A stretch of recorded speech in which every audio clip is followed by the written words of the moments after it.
is a new generation, it's a new world. In the beginning, the gaming industry has been built by passionate people, so passion is really at the heart of everything. Hearing about the promise of what is coming so that we can all stay really excited about it. It's one of the largest drivers of innovation in the space at the moment. Now we need people to take advantage of what's here and really take us to that next step, which is taking a leadership role in the gaming industry. Impressive, insightful, exciting, collaboration, future, Davos of Esports. Welcome to the Esports World Cup.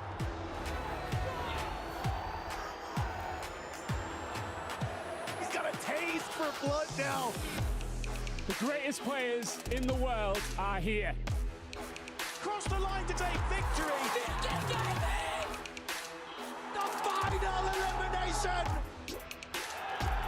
This is the time to shine.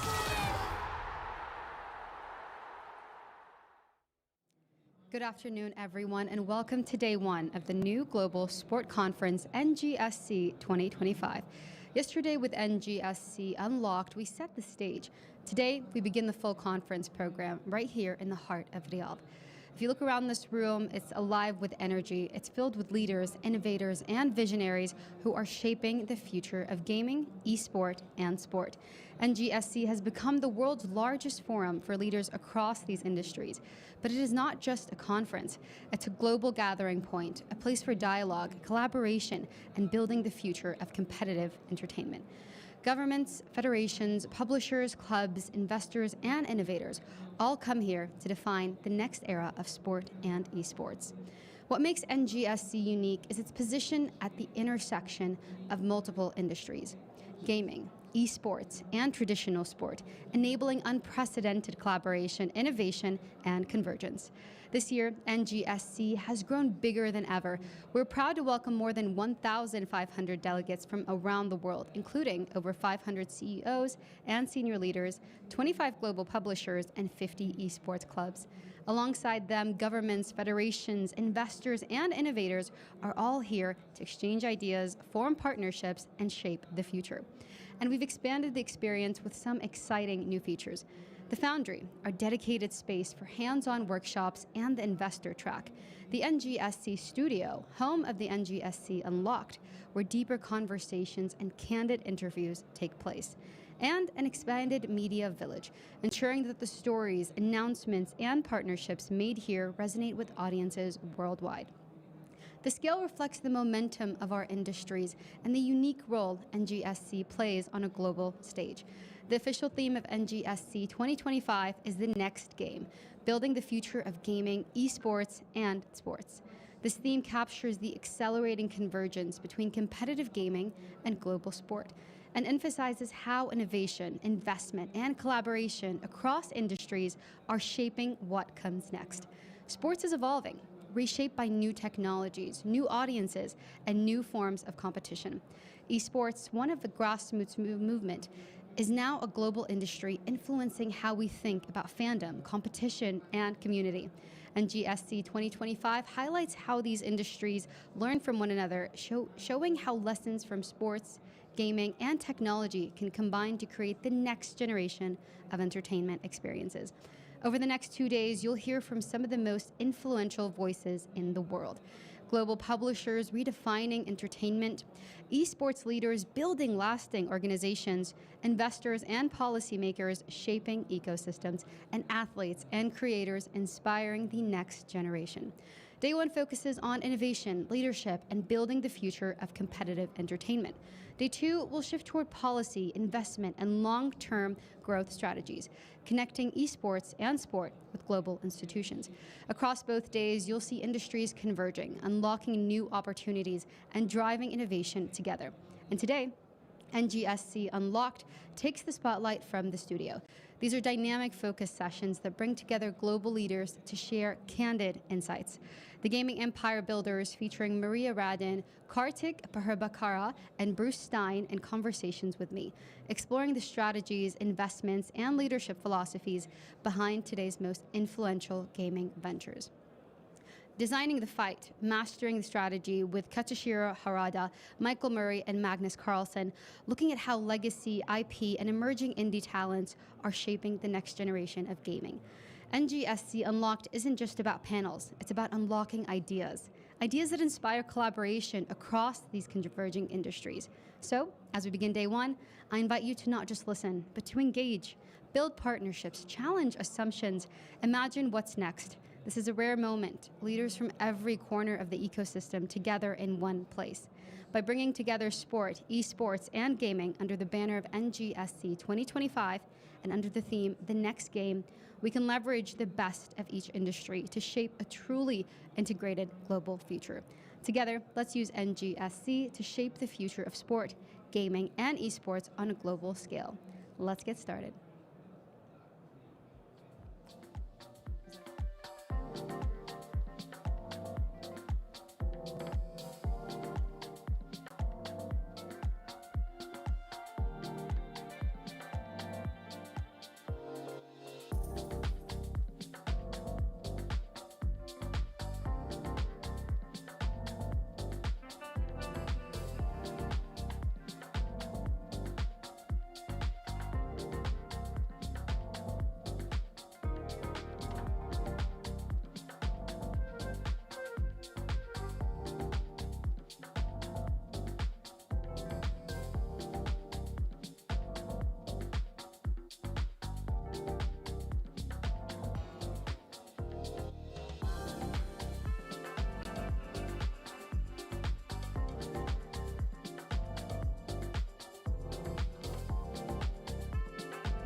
Good afternoon. My name is Lamal Hamoui. I'm a journalist and the host of the Discussions podcast, and I will be your host on this live video podcast.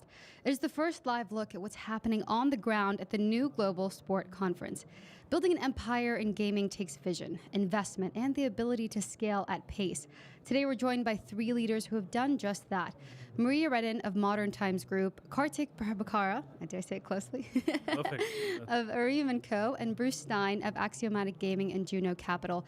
Together, they'll share the strategies and philosophies that have shaped some of the industry's most influential ventures. The three of you, thank you so much for joining me on this podcast. I know it's very impromptu. Thank you. So before we jump into all the seriousness and the investment and the venture side, I want to ask you, what have you thought of the conference so far? We'll start with Maria. Yeah, I think it is absolutely amazing. I mean, we used to be proud owner of ESL, so to see where it's gotten now under the new ownership is quite amazing, and also the overall sort of Esports World Championship. I mean, it's remarkable, and also the stage and the venue. I mean, it's amazing, an amazing build-up. So I can only congratulate, and I can be happy for many reasons we sold it, because we also got a very good owner for it. Amazing. I'm glad to hear that. And Kartik. Yeah, no, it's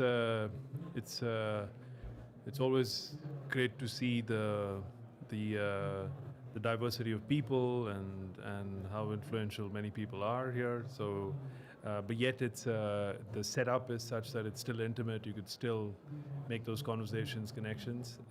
So I think the setup is brilliant. And then of course it's been an action-packed day. You have had very, very senior ministers talk about the vision. You had a big announcement around the Nations Cup, which is very exciting. And and then just now there's an announcement on a potential M&A, not a potential, but an actual M&A deal that's happened here, which we were also fortunate to have advised on. So it's only day one, but it feels like there's a lot of exciting things have already happened. So I think even from the second session that you were referencing, it's the only place where you can see leaders of this caliber from tourism, gaming, all on stage together, and investment. We're talking ministerial level in one stage, one venue. So it's incredible, genuinely. I want to ask you, Bruce, what did you think of the conference so far? Well, there's some gratification for me in being here, seeing that we made our investment into Team Liquid in 2016.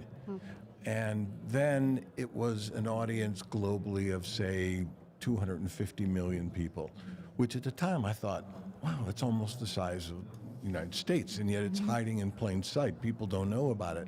And it's grown since then. It's probably close to 600 million now.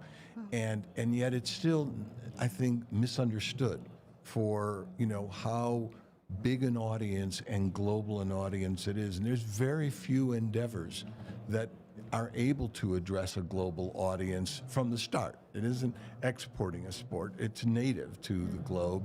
And what I think they've done here at this conference is they've given it the special treatment it deserves. So I'm glad to see it, and I'm also glad our team came in second. So that makes it Congratulations. It makes it easier to feel good about it. It is. It's amazing. So I do want this podcast session to be very casual, almost a round table, that we're having dinner together at early dinner at 4:48 p.m., an early dinner. So feel free to chime in. If there's anything you feel you agree or disagree, we can have a friendly debate. I think it'll be even better. So the topics we're targeting now are ventures, driving innovation, and building lasting value in fast-changing industry. So this is a question kind of for all of you, and respond as you wish. To kick things off, what is the single most critical factor in scaling a gaming venture from a promising idea into a lasting, influential enterprise? And is it okay if we start with you? Well, in our investor group, we had 10 different traditional sports team owners who came to it with their bias of their own sports. But the businesses are, in their nature, different. In a traditional sports business, you have food and beverage, television, you have venue, you have a lot of rights that aren't included in the team ownership side. The team ownership side is really a brand marketing exercise. And to the extent you can imbue value into the team itself, you can then monetize it. And we started with small steps. We started by investing in one game to see if winning would actually monetize. And we found that it attracted more sponsorships and a broader audience. And so we kept on doing that one at a time to see if on the increment, the additional investment was generating value to the investors. And we became convinced number of games that right now we compete in 14 games. And the other thing that diversity gives you is IP risk mitigated. You don't have to pick the right game. Sure. You're in games that have many different audiences. We have the #1 chess player in the world. And I love that that has gone to esports. Yeah. It's giving it a legitimacy that a lot of people might have discounted it when they think, oh, it's just some video game. But I think the key to this is having a commitment. Like when we started, we said this is going to be a 10-year venture, and we're going to have to invest in it that long. And if your tolerance for investment horizon is shorter than that, it's probably not the right investment for you. And everybody agreed, and then most people forgot. Yeah. That they agreed. So it's a challenge because the business is still nascent. Yeah. And Bruce, what is the? Do you feel like the investment case for, let's say, investing into a team has changed given the pace of activity? I mean, this just seems to be more, like there's the Esports World Cup, which didn't exist a few years ago. You now have Nations Cup. So there seems to be I don't know, if it just feels like there's more momentum around it. Is the investment thesis different to, let's say, is someone looking at a team now? It's interesting you say that. A lot of people over the last few years have spoken about the esports winter. Yeah, it has been. Right? Yeah, it has and been, they've talked about that because the prices of teams have gone down and people have been selling it. I don't really think it's a winter. It's my own version. I think it's a perfect storm.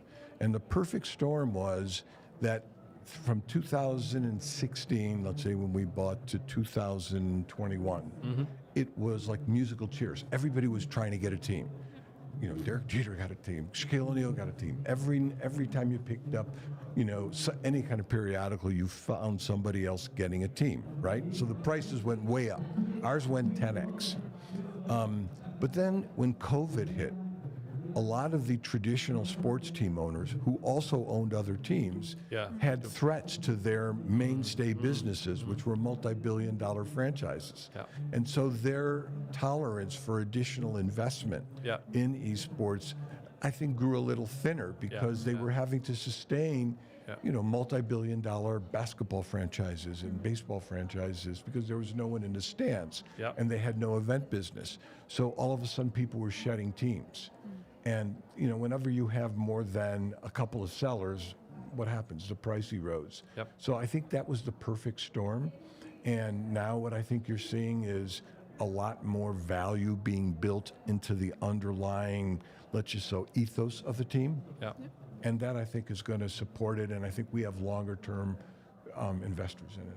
But isn't it so also that over time the industry is actually maturing? Because to your point, it was a very rapid evolution and a massive hype, and then to your point, it became the perfect storm. But I think what's coming out of it is actually more duration ecosystem, is that you actually need to find a way to both grow and be profitable and actually create that healthy ecosystem that traditional sports actually done over a very long time. But people tend to forget that it took to create Premier League, Champions League, and all those franchises took a long time, but now they're established. And then you can't just bring that best practice into esports because they're actually very different type of sports. Both are sports, but very different. Yeah, we used to talk a lot about, it's not about the ones and zeros, it's about the oohs and ahs. And as long as you're bringing up like a traditional sport, the NBA in the early 1950s when they started began with 16 teams. And then it went down to 8. There wasn't a large enough audience. And what happened? Drama.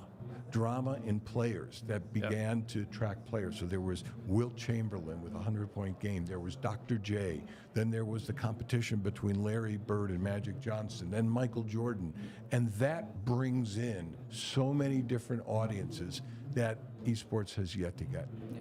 And I think it needs more of that player backstory to attract the bigger audience. And I think the concentration so far has been on the ones and zeros. But one last point that I'll make, it's the curation of the content that matters a lot. If you just have a League of Legends game, it's a very narrow niche that understands what's going on, the number of champions, the number of permutations. But when you find that there are certain shoutcasters, like in the North America League, Captain Flowers and Kobe, anybody will listen to them. They could announce painting a house and I'd watch it. So if you have to bring the drama to it to attract, a broader audience, and then hopefully, to answer your question, there will be a transaction at a higher value, and that will begin to set a new floor. It's my sense of it. No, that was good. It was a good summary. So I'm outside of this whole world. I'm in politics, but I'm learning so much as you're speaking, so it's wonderful for me. Kartik, I couldn't help but notice you were agreeing to a lot of the points that Bruce was making. So what do you think about this topic, scaling ventures? So I think Bruce he probably has the best insight on what's happening with teams. But I think he's right, which is that it was a perfect storm, a nuclear winter, and I think it was really difficult for teams to sustain. You've had multiple teams having to restructure, rethink, recalibrate. But it feels like now the worst is past, and then it's coming back up. And I think this has always been the big opportunity, but also which is that you have the audience, but not the monetization, and what is missing from it. And when Ralph was outlining the vision for the foundation, and this is precisely what they're trying to bridge, which is how do you package it right, what is the format, what brings more excitement, what builds the audience, because if that were to happen, then you will see better monetization, whether it's the teams or the tournament organizers. Hopefully the entire ecosystem will start to benefit. But yeah, we've come from a pretty low point, I would say. Maria, do you want to add anything to that? Because you mentioned the point of sustainability very briefly. Yeah, no, but we've done our journey with ESL, and we were part of the hype, and probably also got a little bit disappointed. And I think, in all fairness, we probably brought in a little bit to what you said, it's easy to believe that esports is like other sports and media rights and brand sponsorship, and that's going to be the driver behind actually the monetization in the industry, because that is still, in all fairness to your point, still to be set. And I think for us it was also a lesson learned, because we came from the broadcasting angle to esports and actually acquired an esports company and then helped them to actually scale and grow.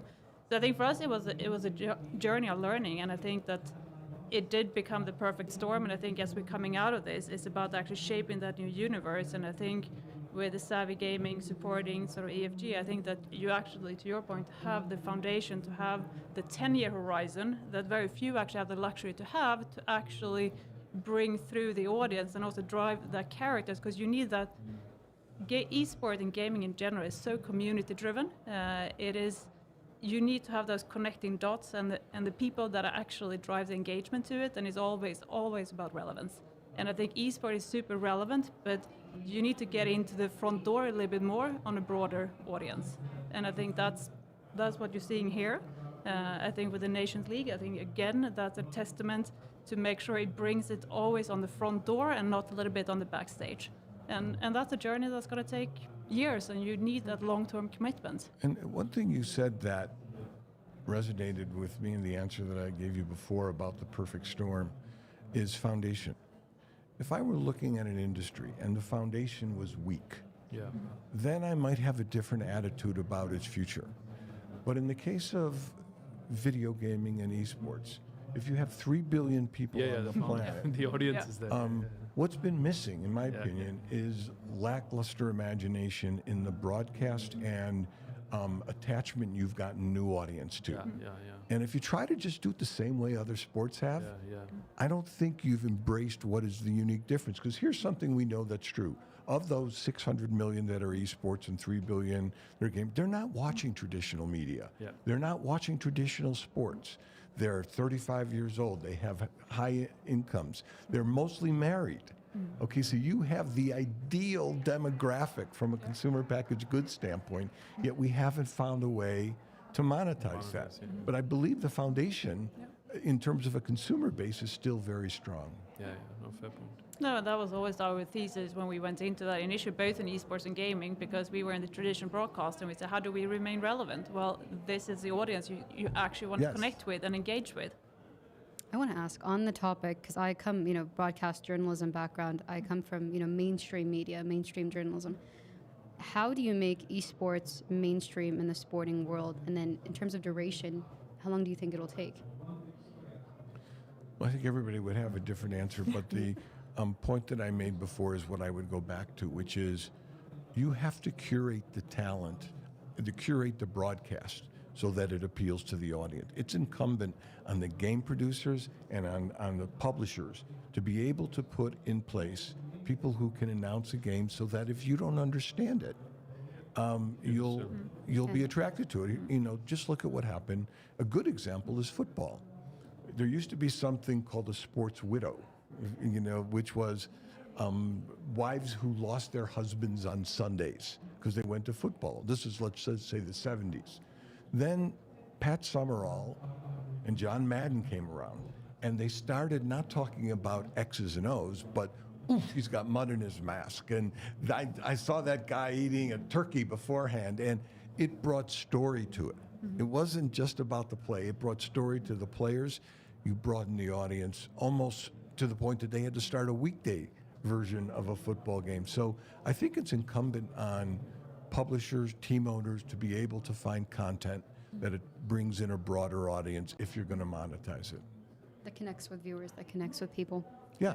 And I also believe to that, I completely agree, but also local stars. So everyone loves local stars because you can connect with them, you can sort of relate to them. And I do think that adds to all the dimension you're saying, to also make sure that, okay, that is someone from here, and I can sort of feel for them and sort of see them on TV or whether streaming or Twitch or whatever it may be. It's a connecting pattern, which is a part of the whole gaming community, connectivity. And I think you have the opportunity, which hasn't been done. But what esports is just an organized video game with an audience, okay, with an organized competition. And if it's a large enough audience, you can have an esport. What is available to us, if you take if you look at what Epic did when they brought in and bought Rocket League. They brought in a different demographic they weren't getting with Fortnite. So instantly they've exponentially increased their reach.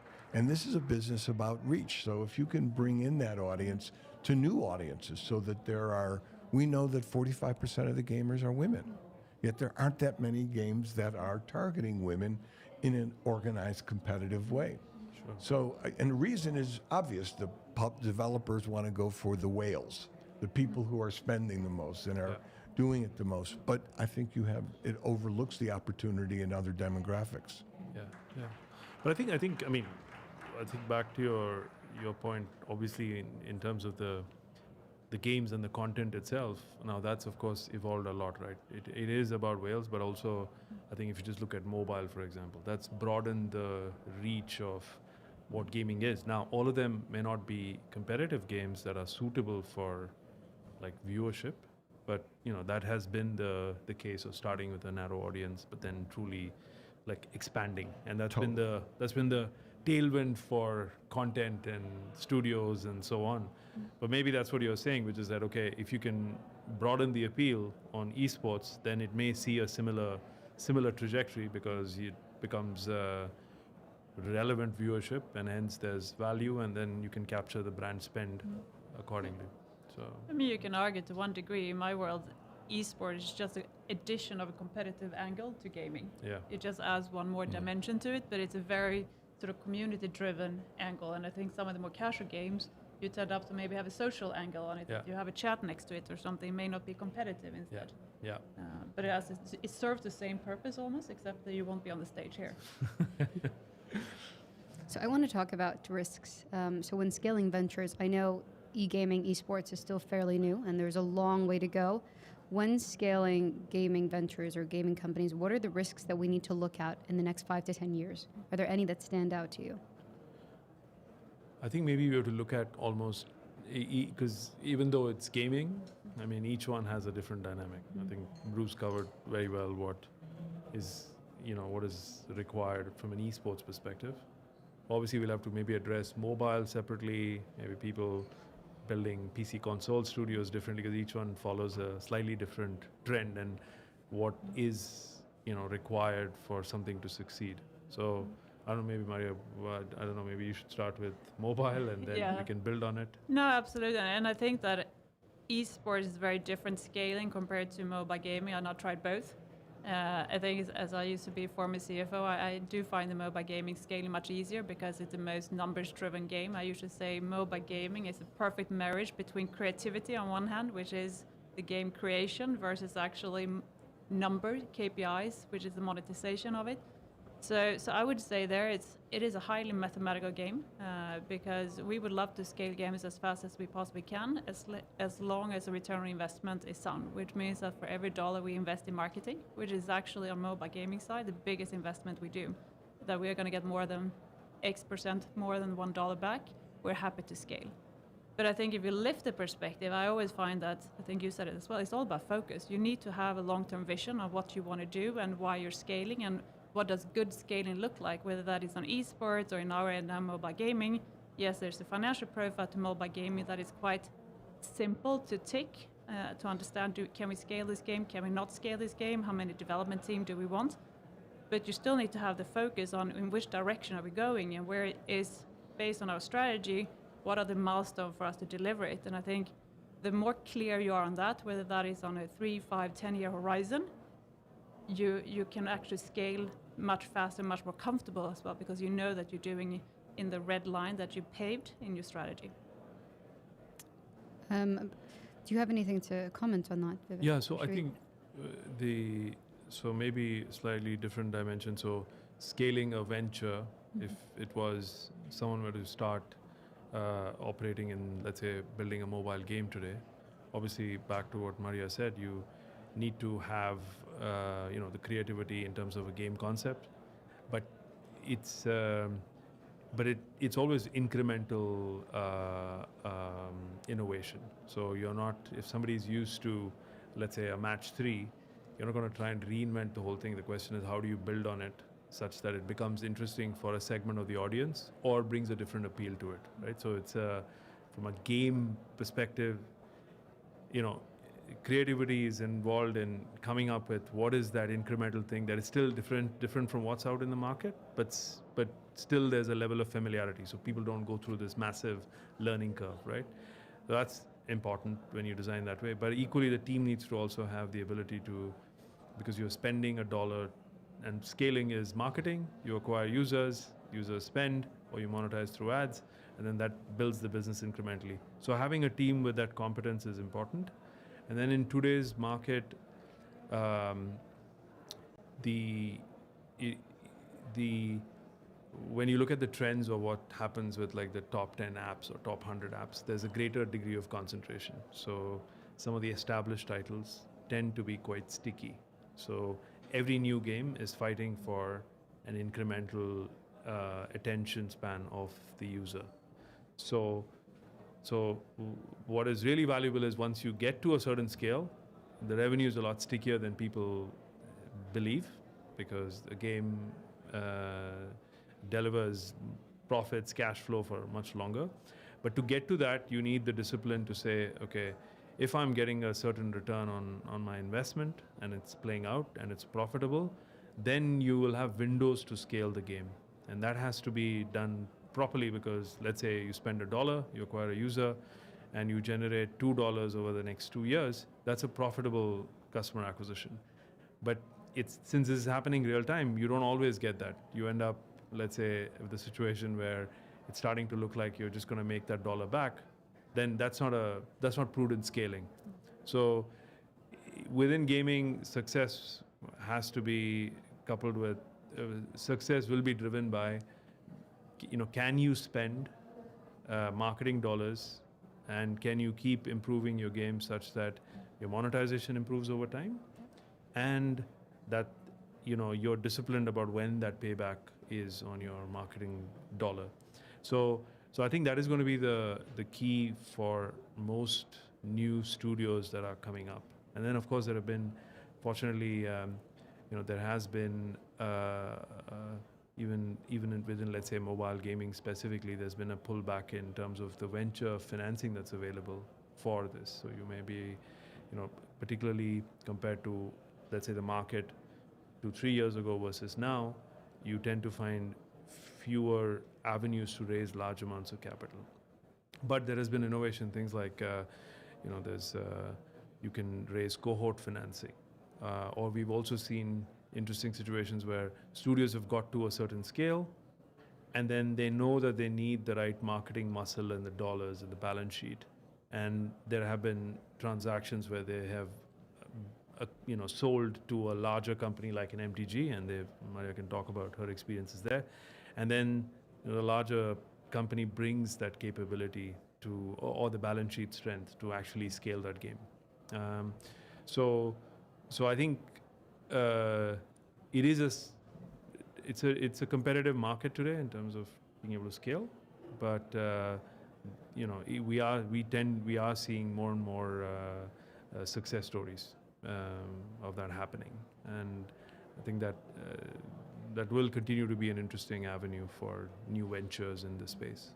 I think it's a different challenge in scaling a nascent company in a nascent industry than an established one. Exactly. Because at least in an established industry, you have certain guideposts that you can look at as having a reasonable likelihood of return.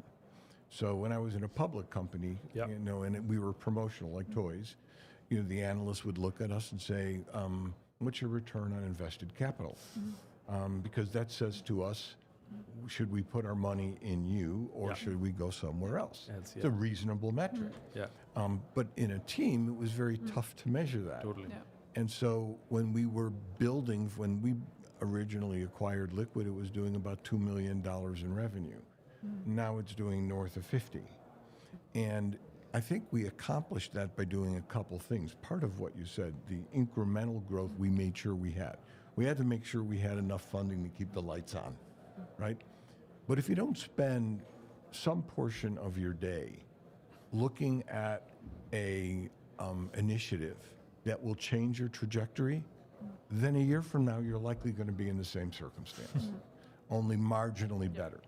So I think there's got to be a little schizophrenic CEO thinking of, I have to have some portion of the company making sure that we're delivering on keeping ourselves in business, and a certain portion that's saying, if we do this right, if we do most things right, and we get a little lucky, it makes a lot more money and it changes our trajectory. Then I think you have a chance of discovering new lines of business, which I think is incumbent on esports teams. They're going to have to find other places than just sponsorship or ad dollars. They have to basically disrupt themselves a little bit to find that igniter of driving growth. Bruce, I want to ask you on that topic, with Liquid, with Epic Games, what was your original strategic thesis for investment? What did you see early on? So the inescapable element of the video game and esports business is intellectual property.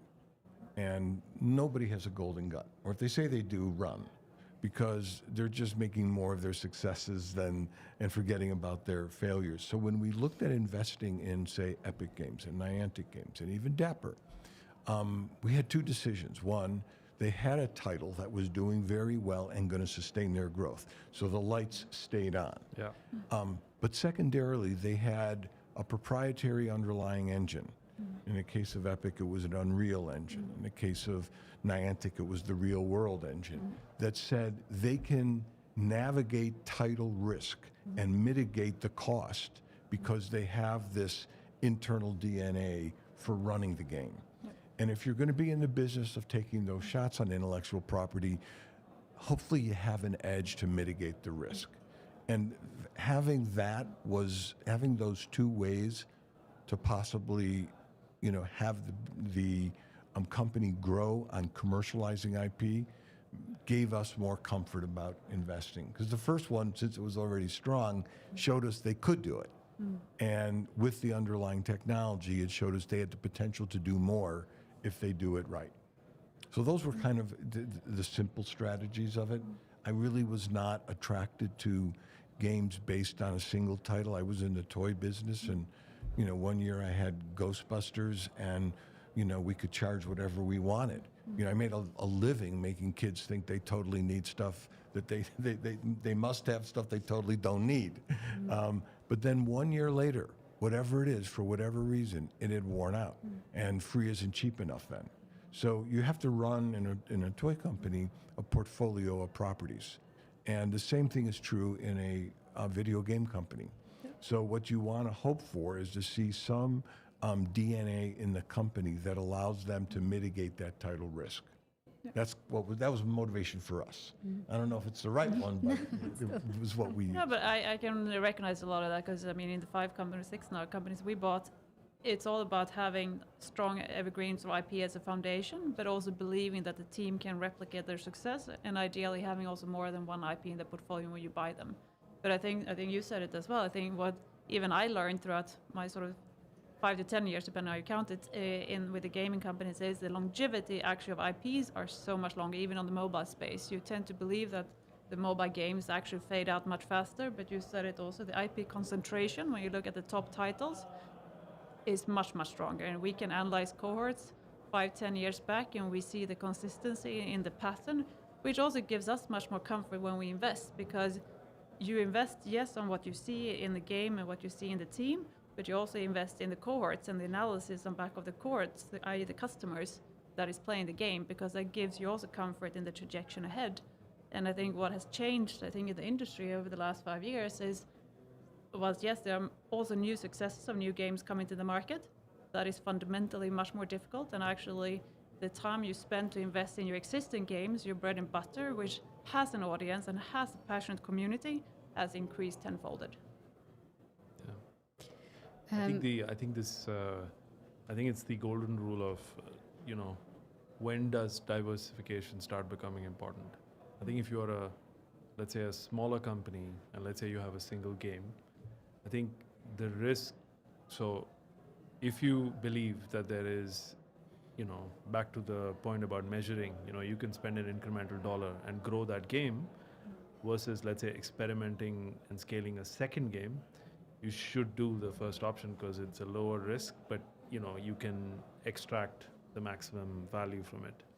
But of course, the risk assessment and parameter for, let's say, a large company like MTG is of course different because they have to diversify at the, at a holding level because of the sheer scale, right? So I think depending on where you are in terms of that size spectrum, if you are if it's a smaller studio and you've got a game that is showing promise, you should be all in on that to take it as far as you can before you say, let's start the next one. So there's always this debate about when should certainly more studios start looking at the second game, and whereas the criteria for someone much bigger is going to be, so maybe that's also the framework is a similar thing to Bruce, which is short term, like what is clear around performance in the short term versus bets you need to have which can deliver an incremental outsized return. So it's the same way to think about like portfolio and what you invest in from a game perspective. And I think in fact in the last year or two, as the cost of capital has gone up, I think even larger companies have kind of refocused on IPs that are performing well or IPs that are more predictable and actually investing more into those versus brand new titles that are perhaps higher risk. And maybe we're coming out of that slowly because you can only do that for so long because growth in gaming is always one of the challenges is the public markets. Yeah. Okay, because the public markets don't give you a lot of room to go experiment. You can't say I want to take off a year. Yeah. And yet if you don't, you could possibly become Kodak. Yeah. The number one brand, most recognizable yellow box in the world that existed ubiquitously around the world. Digital photography was not a shock when it came around. It was coming into play more and more and more, but they couldn't take the chance, or they didn't give themselves the opportunity for the chance, whichever.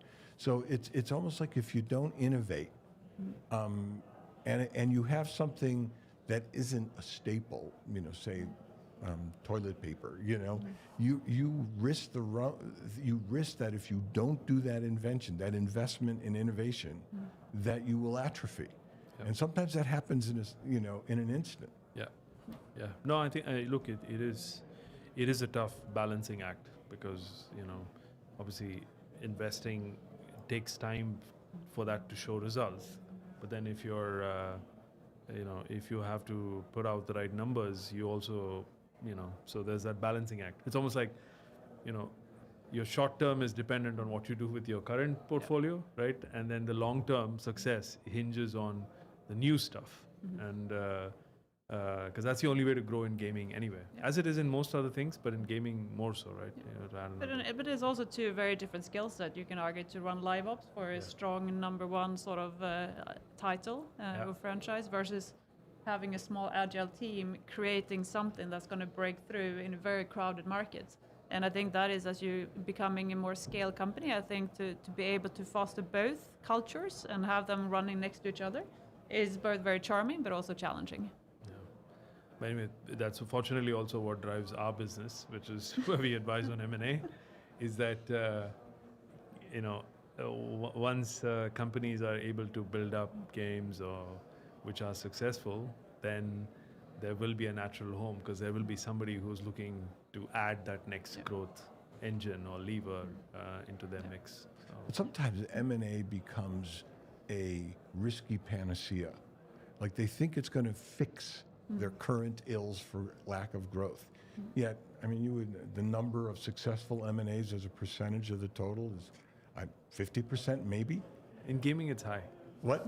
In gaming, video gaming, in video gaming, it's high. Yeah.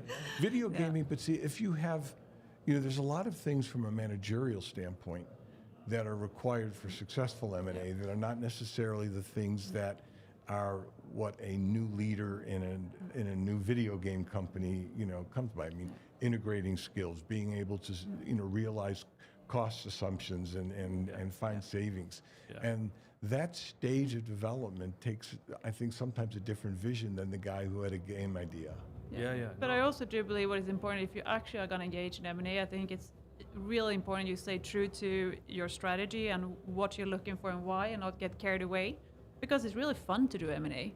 But what is so important is that, to your point, that you make successful M&A and that it actually fits into your strategy and in the portfolio companies that you're having, so it actually adds something. And then you also need to think about how are we going to operate it afterwards, because when we are buying companies, we are buying the talent and the team and the game.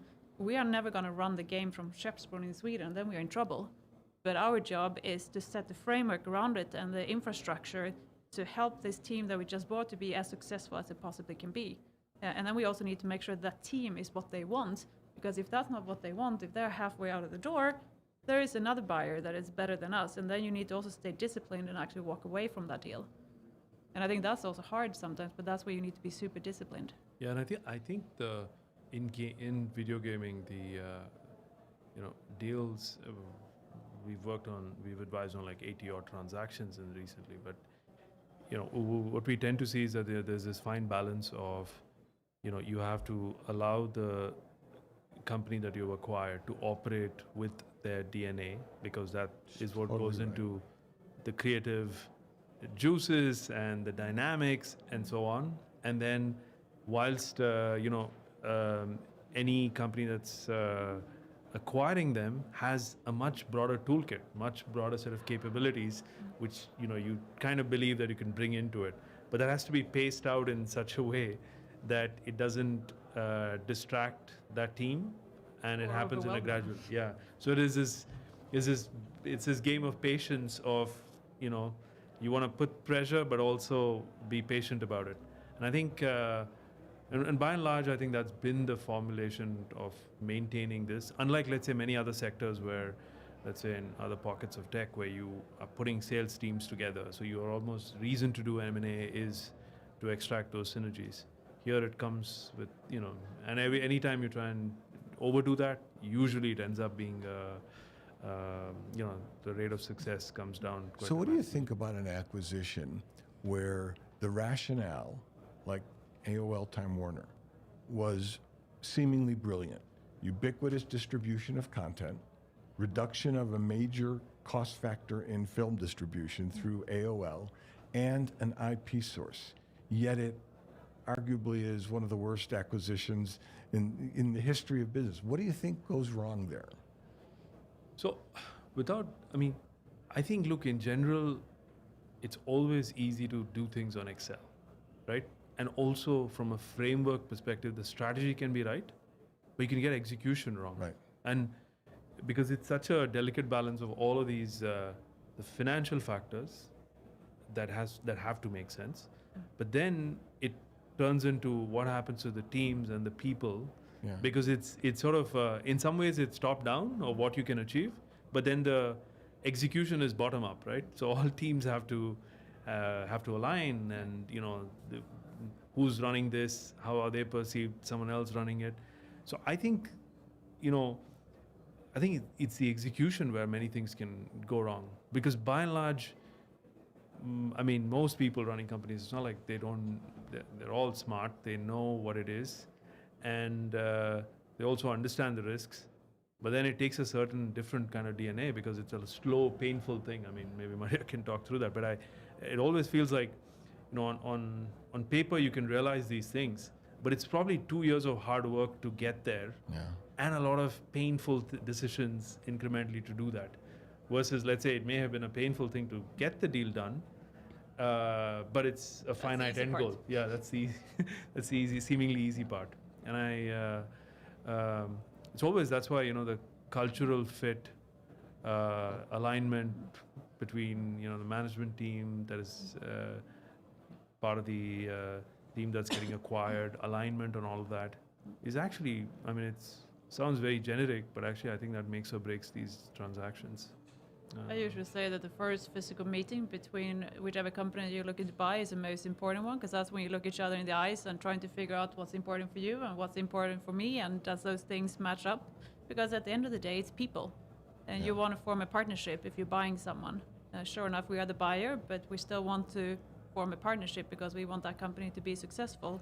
And I can only imagine if you're doing such a mega acquisition, the more difficult it is, because it's a lot of people that need to understand why does this make sense? How are we going to operate, and what's in it for me?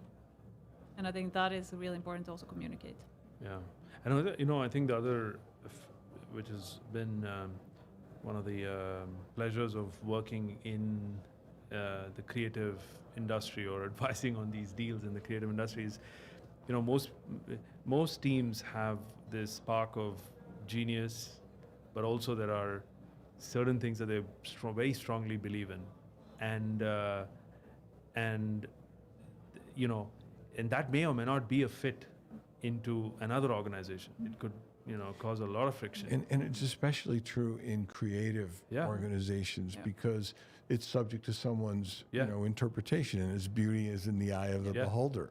So a new group that comes in, I mean, when I was acquired by Hasbro, they came to us and they said, I said, what do you want to do? And they said, we want to leave you alone. Because we didn't just pay all this money to have you operate like us. We could have done that. And it was brilliant. It wound up working out great, but it was a creative interpretation of, you want to do this product? Oddly, the first product we did, we got excoriated in the press for because we, upset all these teachers. But they still let us, realize our potential, which I think is when you get the value out of an acquisition. Yeah, totally. I'm enjoying myself. It's rare that you get three experts that just talk very candidly, and I'm learning so much from this, so I'm just listening. I did get the notice that we are down to our last 2 minutes. We actually... Time to switch. Time to switch sides. No, coincidentally, we went through pretty much almost all of the topics except leadership. There is one topic we haven't discussed, leadership philosophies, but we did a few nuggets here and there. We have corporate, we have the banking side, entrepreneurial, and a rectangular table, a round table, I want to say. So are there any leadership philosophy nuggets that you live by that you would like to share with our audiences as we're approaching our last minute? Any poster moments that we can kind of frame at the end of this podcast? But I think a lot of leadership is to empower people around you, give clear guardrails on sort of ways of working and how we operate, but then let them run and give them the freedom to do so. I think that when you find a team that is entrusted, they run so much faster, and I think that's the most rewarding thing to see as a leader. It's beautiful. Kartik? And then I think you have to lead by example, so you have to set the tone, and I think consistency is also important. Because then I think people you're working with know what to expect, and so I think that consistency and leading by example, I think, are probably important factors. I mean, there's a whole host of them, but we can go on and on. Yes. It's a good. That's summary. for the next podcast. Yes. The one after this one. Bruce, do you have any? I think for me, when I got elevated to position of CEO, I had to relinquish my old job, which a lot of times is hard to do because you're used to touching it. And I never interfered with decisions that I didn't think were quota changers. So unless it was a big thing, you have to let the organization be empowered or you're never going to grow. So I think listening is a huge part of it. That's beautiful. I mean, those were all wonderful summaries. We're going down to the last 5 seconds. I didn't want to cut this short because I think if I just leave you all three alone, you can speak for hours and hours. This was the best set of podcasts you've ever done. Is that right? It was easy. But do you know what? I was smiling the whole time because I was just taking in all the information. And I was smiling a bit because we were going through the topics one by one. I was like, check, check, check. I was like, they're just doing this for themselves. It's easy. But thank you so much, genuinely, Maria, Kartik, Bruce, for your time. I know you have busy schedules and you flew in here and you really graced us with your presence for this podcast, so I truly appreciate that. Thank you again. No, it's been a pleasure. Thank you. Thank you. Thank you. Thank you again. This has been the NGSC podcast Unlocked. We look forward to welcoming you on the next interview.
Hi, my name is Namal Hamwi. I'm a journalist and the host of the Discussions podcast, and I will be your host on this live video podcast.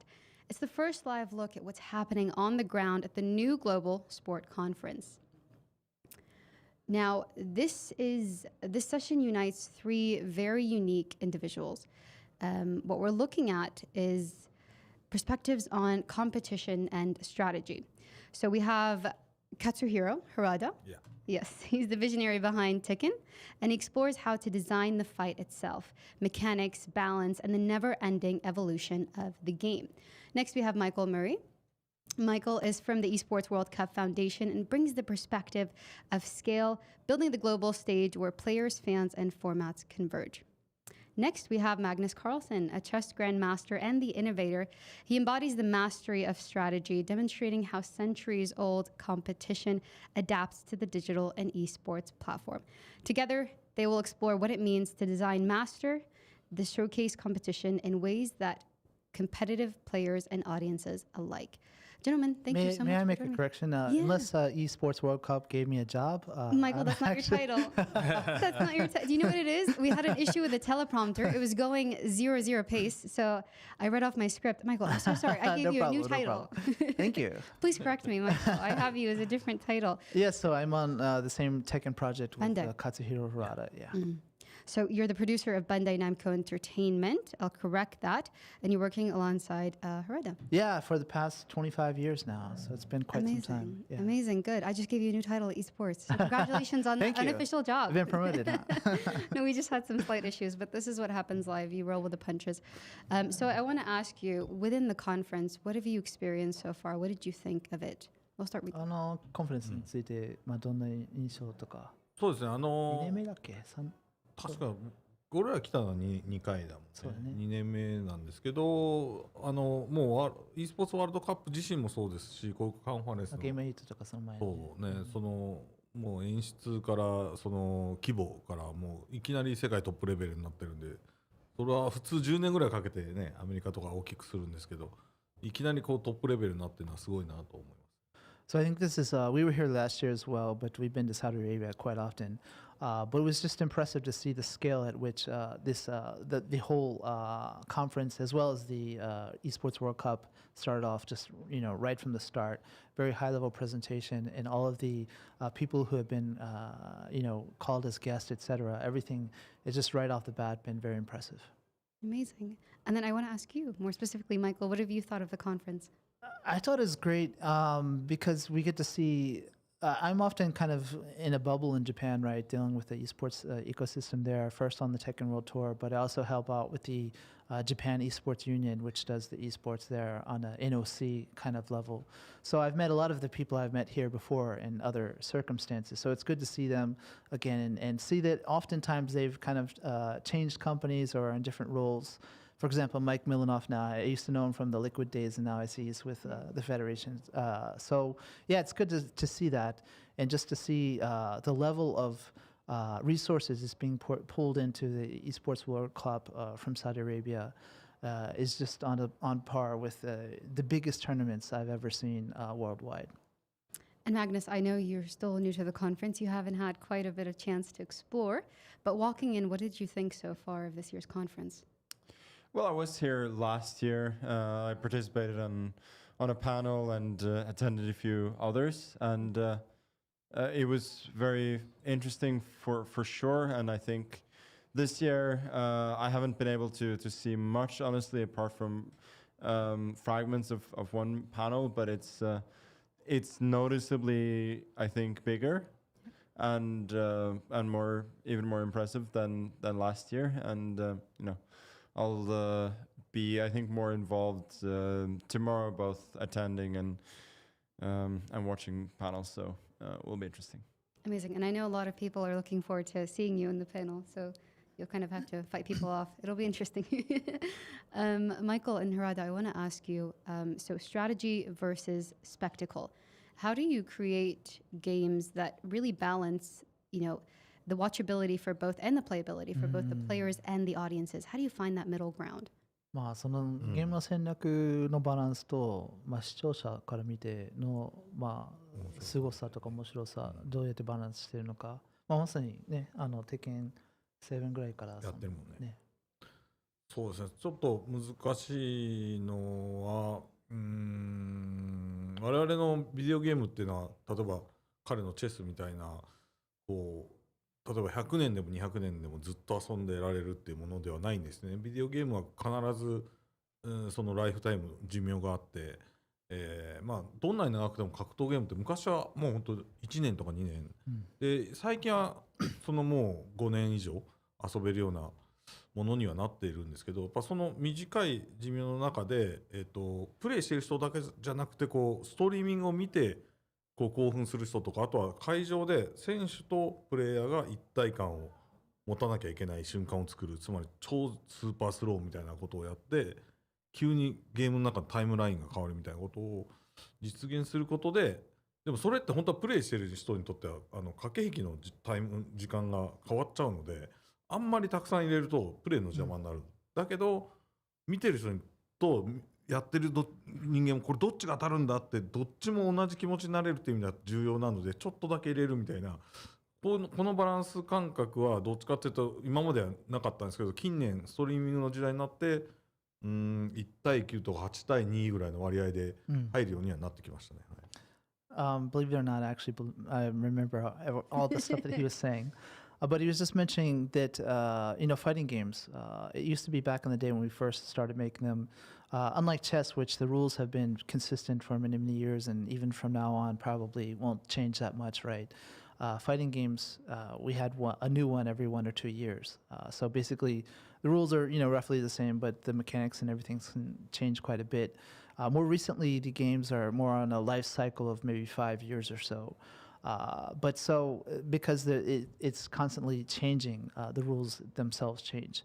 But then as we're updating it, obviously, more recently we have to take in mind not only the people who are spectating at an event on site, watching their favorite players compete, but also people who are just watching from their home on the stream. To make the fighting game matches just to be as exciting to spectate as they are to be a player in them is something that we put a lot of effort into more recently. And so, for example, one of the things that really the spectators love both on site and on the stream is there are certain instances in the game where the characters on screen will trade blows, and it calculates and it slows down in real time so that you don't know which one is going to hit first. And it's often at very kind of match-deciding moments that this takes place. So for the spectators, it's very hype, but on the player side, that kind of slows down the tempo of their match. So it's not like we can do that all the time just because it looks nice. You really have to achieve that maximum balance of the optimum balance between the spectacle, like you said, and the strategy of the players involved. So over time, it's kind of shifted from being maybe 10-0 towards the gameplay mechanics at the start to 9-1 in favor of the spectator-friendly mechanics to more closely maybe 8-2 as far as spectacle and strategy. So we've kind of adapted how we've done that in the games as we've been progressing. And then Michael, I'll flip the side. I'll ask you the same question. Oh, just like he was saying, right? I mean, I remember back when we were doing Tekken Tag Tournament 2, maybe was that like 12, 13 years ago. It was a very technical game that focused strictly on the gameplay mechanics and the things that you could do. And the players in the hardcore really loved it. But when we were at, for example, EVO, which is a major tournament for fighting games in the world in Vegas, we saw Street Fighter or some other games often had, or Marvel, I think at the time was popular. That had a lot more to watch, that people really got excited about, these super moves and superheroes that they were familiar with on screen, where Tekken was closer to real combat sports where you're just like beating on each other. And so if you didn't know the rules and you didn't know what was going on, you didn't necessarily follow why it was so entertaining to the people who loved that particular game. So when we got back, we thought for Tekken 7, I think it was, we were like, okay, the game is really in a good place for people playing it, but we want to improve the mechanics for people who aren't. So that's not only just, like you mentioned, super slow motion, but also we implemented these, they're called rage arts, which are like the supers in Street Fighter, where you trigger a very over-the-top cinematic to finish off your opponent. We made a lot of these type of changes to the game as a result to try to make it more spectator-friendly. And we saw a huge jump in viewership and also people who are new to the series actually picking up the game. Off screen, we were discussing, and you mentioned there was a lot of similarities between what you do and chess, coincidentally, and I was kind of surprised by that. Yes, I was quite surprised. I didn't know our guests until maybe Magnus. 10 minutes. I mean, I know who you are, obviously. I didn't know you were joining us until like 10 minutes previous. But I was mentioning that I often, when I try to explain fighting games and why they're so entertaining, I was trying to explain that to someone who doesn't know that. I said it's like chess. In fighting games, you have your character. Well, first you have the game, which has its rules, and then you have your favorite character that has their rules, and your opponent's character and their rules. And you have to learn all of these rules, and it has to become second nature. And then once it does, then you're just, muscle memory. And it's it's a chess match between you and your opponent, because you're trying to read how they're going to react to your attacks, etc. And then 3 steps ahead of time, you're trying to plan just like you do in chess. And that's why it becomes so entertaining, is because you're not fighting a computer, you're fighting an evolving human opponent who is continually adapting to you. And so the game changes quite a bit depending on your opponent. If you change opponents, the game is quite different. If you change characters, the game is quite different. So in that regard, I often explain it as chess in a way. So it was very exciting for me personally that Magnus was going to be joining us today. Yep, there's a few steps ahead that you always have to think of. Magnus, I want to shift over to you. A lot of our viewers might not be experts in chess. So if you had to describe it to them in kind of a novice standpoint, the mind of a champion, how do you go about reading your opponent, reading the next moves they're going to be making, similar to the competitive gaming on their side? So there are a few things in chess. You adapt your strategy to your opponent, but there's also sometimes a bit of a higher truth, right? Like there are certain moves that are always going to be right, regardless of your opponent's style and so on. So you want to kind of balance that. You want to both adapt to kind of optimize your chances, but you also want to impose your will on your opponents. But also, like, hitting on what you talked about earlier, I think what happened this year at the EWC is very interesting, because we did make significant changes, not to the gameplay of chess per se, because the moves are still going to be the same, but we tried to make it a lot more spectator friendly, and kind of as you talked about, maybe forgoing some of the things that pros and mainly pros may have valued and that have been traditional in chess. For instance, the increment. To players, to people who haven't watched a lot of chess, it may seem strange that you start with 10 or 15 minutes on the clock if you're playing a rapid game, but then you get extra time for each move. And you might ask, when does somebody run out of time? Well, the answer is generally they don't. What we actually changed here is that we did 10 minutes, no increment.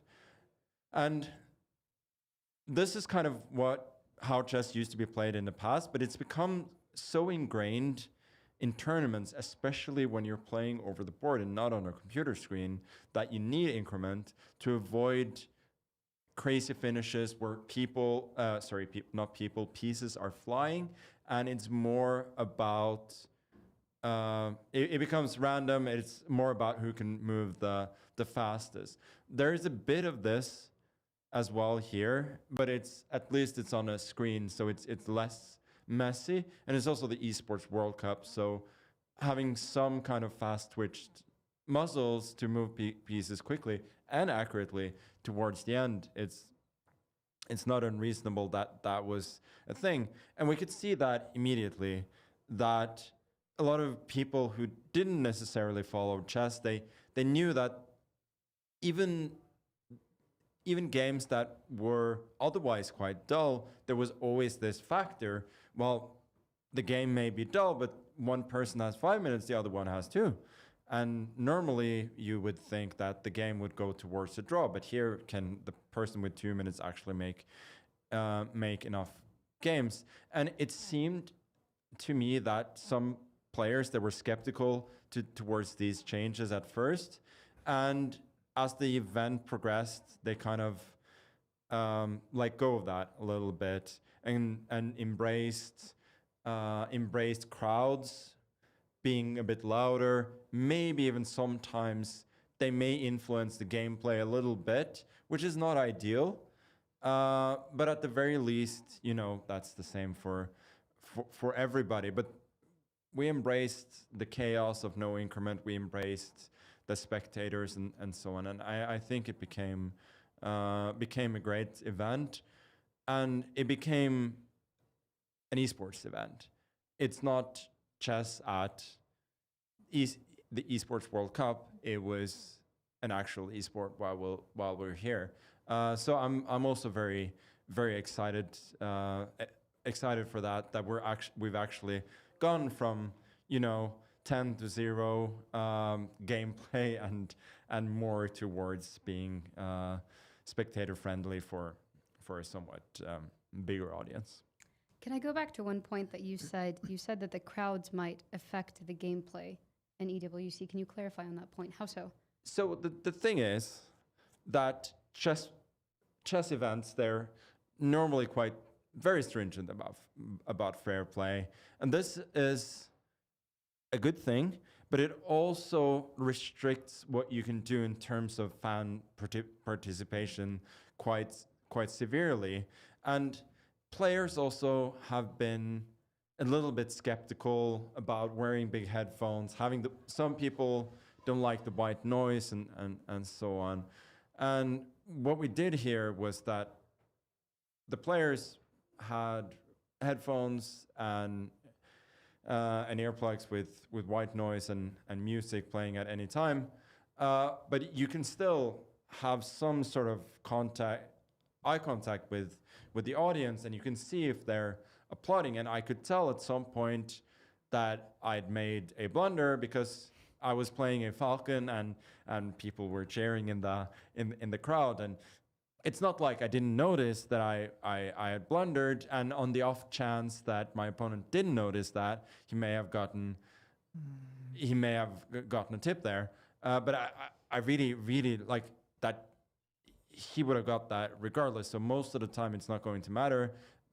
And I think we also got to realize that we are entertainers. We are not. The world kind of does not owe us a living, especially playing for the money and the stakes that we have here. So we kind of, I don't know, I think we kind of got to roll with the punches a little bit, and I felt that there was a great balance, and I think sometimes spectators were still a bit worried about giving off to like kind of genuine reactions to what was going on, but I'm all for them doing that. Like 99% of the time for me, I'm in my zone. I'm thinking that I'm just at my computer playing at home. I think for other players it's the same, but it's a much better fan experience if they can cheer as if they were watching, Counter-Strike or Tekken or whatever they want. Whatever like exhilaration they feel when somebody's knocked out or shot in a game, that they can feel the same when somebody makes a mistake in chess. The game turns around when people are low on time and so on. Yeah. Before I shift over to the next topic, I do want to ask you, do you play any other games other than chess? Or is chess your main focus? For sport, I mean, for fun. I have played a lot of sports throughout my life. I've skied. I even did ski jumping for a little bit. I played football and pretty much, everything that you can play that involves kicking or hitting or throwing a ball. In terms of battling games, or do you play any of the others? No, that's not people, just balls, huh? So that's the thing. When I grew up, my parents were quite restrictive in terms of computers, video games, and so on. So I didn't really grow up with that. So I never really got into video games much. So I think the ones that once I moved out, I had a phase of playing a bit of FIFA. There was a GameStop shop just a few hundred meters from where I lived that lived very well off me playing FIFA, throwing controllers into the wall and getting new ones. But it only lasted for years. So and then I still enjoy the occasional game of Mario Kart or FIFA, but that's like very, very low level gaming stuff for sure. The good old days of GameStop. Nice. So I want to shift focus, Michael and Harada. I want to ask you about designing for the meta. Excuse me. So how do you create games and systems that are going to last the evolution of time? How much time are we talking about? Good say. メタというと Anything that stands out to you. 難しいんだけど、その長く遊べるような仕組みを作るという意味だよね。だそういう意味では、格ゲーみんな一緒になってしまうけど、そのフレームとか武器とか。大体最初はロジックで我々考えるんですね。その格闘ゲームの場合は僕の場合は最初にもう30年やってますけど、一番最初に考えたのはやっぱりその距離と相手との距離と時間ですよね。そのフレーム差、相手がガードしたらどれぐらい固まって、こっちがどれぐらい不利になるのか有利になるのかって、この時間差と距離、これを軸にします。で、あとは結局人間がこう目で見える終える速度っていうのが決まってるんです。もう限界があるので。でそうするとギリギリ見えるか見えないかって位置になると、大体どの技も同じぐらいの速度にどうしてもなっちゃう。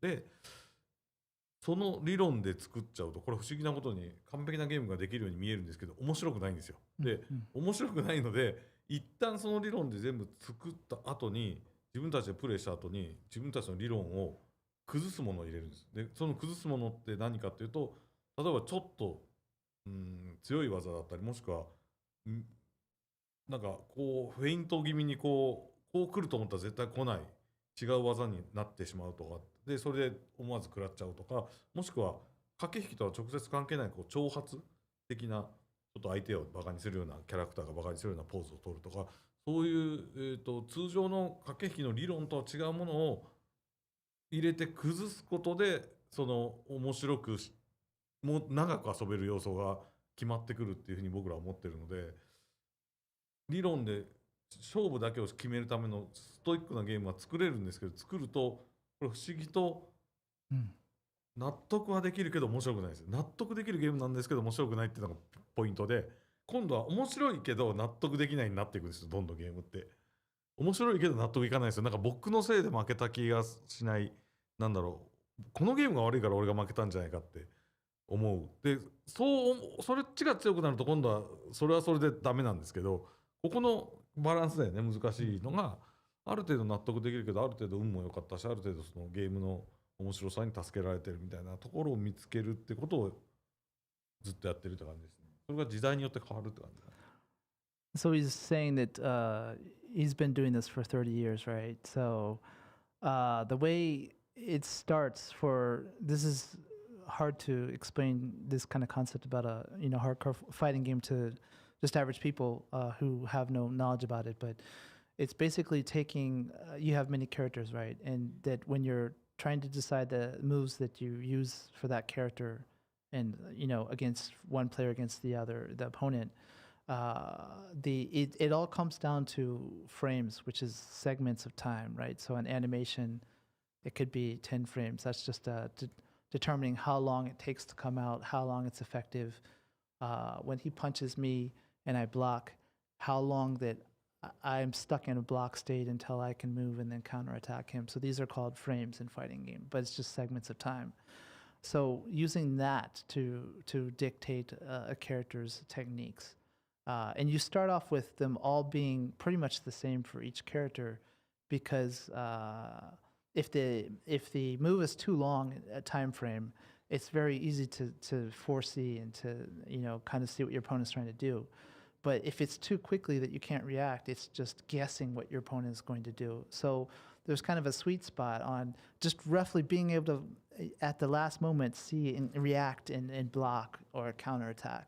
So that's where we try to find that balance for all the techniques in a character, and then all the characters across the cast. But then, if you achieve that, that's okay, that's good balance, but it doesn't make the game fun or entertaining at all. So then what we do is we go, and once we've made that nice balance, that pretty logical balance, then we go and we break it by adding techniques that are stand out as being aggressive, or maybe to taunt your opponent, or to have these different kind of things to make the characters themselves unique and to make the gameplay interesting. So doing that, achieving the balance at the start, but then making the game interesting and unique is quite a different thing, and achieving that balance is quite difficult, and that's kind of the meta and what dictates fighting games. Yeah, brilliant. It was a good summary. I do want to respect all of your time. We're down to the last 1 minute and 40 seconds. It went by very quickly, I know. So I do want to ask you all one very quick question. Okay. I know it's a very broad question, but if you had to summarize it very quickly, each of you, how do you see the future of competitive play evolving? What are we looking for in the future? Is there anything else that you predict in the next 5 to 10 years that we're going to be seeing? Magnus, do you have anything in mind that stands out to you in the world of chess? Yeah, I can generally only talk about chess because that's what I know. I think there will be more and more events, especially in terms of faster chess, that will be in arenas like this. That's what I wish for, and that is what I think will happen more and more as people see the success that has been in the EWC so far, and I think it will be even bigger and better next year. So yeah, I think chess will be faster and more spectator friendly. That is what I believe, and that is what I hope. Well put. And Michael? Do you want to go first? Good. You're so friendly with each other. I can tell you're best friends. Well, I spend more time with him than my family, but That's good. That's a tough question. I would go just from a light perspective that, I've seen this. I've been on the game 25 years, and I've seen the competitive elements of just fans getting together to compete in a game to see who's best among friends, to it turning into a huge tournament just for fighting games, to turning into something like the Esports World Cup that has a variety of different genres. And then at the same time, we're seeing finally games are being picked up as actual sport in the eyes of the Olympic Committee and the NOCs, et cetera. So I think we'll see a move towards kind of standardizing a lot of these games and how they're used to compete for the Olympics and those type of competitions.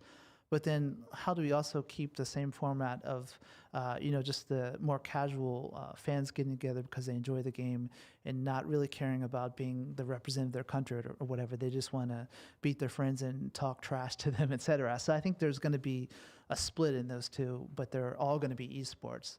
But, just how the fans handle that and how they choose to interact with each of those elements. Amazing. Harada, what do you? Time's up. He says, I don't want to answer this. He said, coincidence. これからその競技性のものはどうなっていくかと思うの。昔やっぱ競技って例えばビデオゲームだったら実はあんまり友達とやるものとも昔はあんまりなくてコンピューターとの戦い、スコアとか、そうスコアで一人で戦うものだったのがだんだんチームのゲームが出てきたりオンラインで世界中の人と一緒に遊べるようになったりっていう形で今度はゲームちょっと面白いのはビデオゲーム面白いのは多分ひょっとしたらチェスもそうかもしれないですけど自分はプレイしないのに見るだけの人っていうのがかなり増えてたね、これはちょっと面白い現象でボクシングもそうじゃないですか自分はボクシングやんないけど僕もこの2人はすごいボクシング見るんですよなんでそういう形でちょっと今までゲームって自分一人で趣味で遊ぶものだったのがだんだん誰かを応援するもしくはこういうワールドカップのゲームの大会みたいな形でみんなで見るとか、その国の代表を応援するとか、だんだんそういうちょっとエンターテインメントとかスポーツの枠に近い形にだんだんこの競技性のあるゲームっていうのは近づいていくんだろうな。でその一歩がこのサウジで起きていることなんだろうなというふうに思ってます。We're just mentioning that maybe this is the same with chess or similar, but at least for video games, way back in the day, in our earlier days, you weren't even competing against a person yet. You were more likely, depending on the game, competing against the CPU and then the high score, etc., which then went on to fighting against friends, etc. And then you now have team-based sports and then online components where you're competing against people online. And then more recently, because of viewers and broadcasts, etc., you have people who don't even actually play that game, but are very big fans of watching it. For the two of us, often we watch. He doesn't box, so I don't box recently, but still know all about boxing and why didn't he do this or that. And we see that with gaming now, that people who don't play those individual games are just so enthralled by it, and they learn all the ins and outs of the strategy, even though they don't play it. As a viewer. And so we're seeing that, especially at the Esports World Cup, so it's reaching a broader audience who don't necessarily participate, but participate by viewing and actually cheering on their favorites. So that's something that we've seen is quite significant as a change. Wonderful. Harada, Magnus, Michael, thank you so much for your time. I do want to respect your time and thank you for being here. Michael, I apologize for giving you a new job. In the beginning, we had technical issues, and but you were wonderful with it. You rolled with the punches, so I appreciate that. Gentlemen, thank you again for your time. I will let you go now, so thank you for staying. This has been the NGSC podcast Unlocked. Thank you for joining us, and I look forward to welcoming you back tomorrow. Thank you. Thank you. This is wonderful. I appreciate your time, gentlemen.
Welcome to the Daily Wrap Summary. Day one of the new Global Sport Conference was a dynamic and engaging environment that provided a platform for the leading minds across the esports, gaming, and sports industries to share key insights and analysis of the state of play and what the future holds for these converging industries. Ralph Reichert, the CEO of Esports World Cup Foundation, opened the day and set the scene for the new Global Sport Conference 2025. In the first panel session, key ministers from the government of the Kingdom of Saudi Arabia converged to discuss the kingdom's emerging and influential role in the world of entertainment, gaming, and sport, highlighting how the kingdom's investment under the leadership of His Royal Highness Crown Prince Mohammed bin Salman and Vision 2030 is reshaping the global landscape of a competitive play. Industry veteran Yves Guillemot discussed the evolution of the gaming industry and revealed the development of an exclusive free-to-play experience being developed with Al-Ula, the UNESCO site, to give gamers around the world the chance to experience a unique Saudi-based gaming adventure, an Assassin's Creed Mirage. Reichert opened the second part of the day with a groundbreaking announcement, the launch of Esports Nations Cup, taking place in Riyadh in 2026.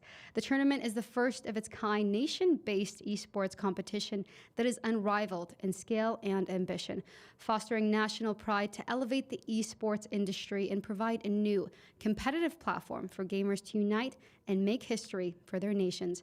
Leading publishers representing Electronic Arts and Ubisoft discussed how the opportunities being created through the launch of the Esports Nations Cup and how the competition is changing the rulebook for what is possible and what is fostering industry-wide collaboration.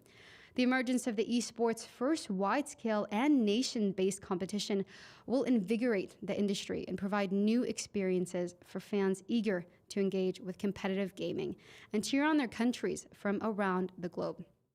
Two-time FIFA Women's World Cup champion and Olympic gold medalist Alex Morgan reiterated that competitions featuring nations versus nations bring out a different type of competitiveness among athletes and have the power to unite, inspire, and captivate global audiences unlike other competitions. Tapping into market trends and the global reach of mobile gaming, leading publishers and developers discuss the next big trends in gaming, how to break into emerging markets, and the challenges faced in localization of content. Bringing the hero stage to a close, representatives from Twitch, Roblox, and Sega discussed a central pillar to the growth of competitive play: community, highlighting that community development is central to the success of gaming and esports, providing a shared experience for fans and maintaining the social ties that make gaming and esports so popular worldwide. In our first interview of the day in the studio with NGSC Unlocked, the gaming empire builders, I had an in-depth conversation with three of gaming's most influential leaders on scaling ventures: Maria Redden, president and CEO of Modern Times Group; Kartik Bharbakara, co-founder and partner of Arimco; and Bruce Stein, senior strategic advisor. In the gaming builders, Bruce Stein gave us insights into what it takes to lead the highest levels of gaming industry. In our second interview today, Designing the Fight, Mastering the Strategy, I had a candid conversation with Katsuhiro Harada, game director and chief producer of Bandai Namco Entertainment, and Michael Murray, producer of Bandai Namco Entertainment, and Magnus Carlsen, chess grandmaster and entrepreneur. Looking ahead to day two, more visionaries, industry experts, and innovators will be taking their chance to weigh in on the conversations that matter and steer the agenda that defines the future of the world's most dynamic and exciting industries. Thank you for joining us.